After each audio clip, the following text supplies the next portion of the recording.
എന്തായാലും പീതാംബരൻ നാട് വിട്ടുപോയത് നന്നായി.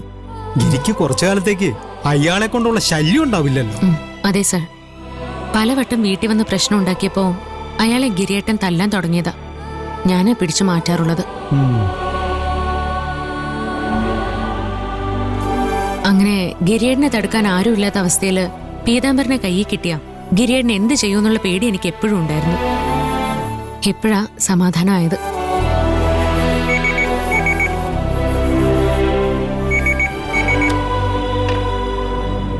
Police station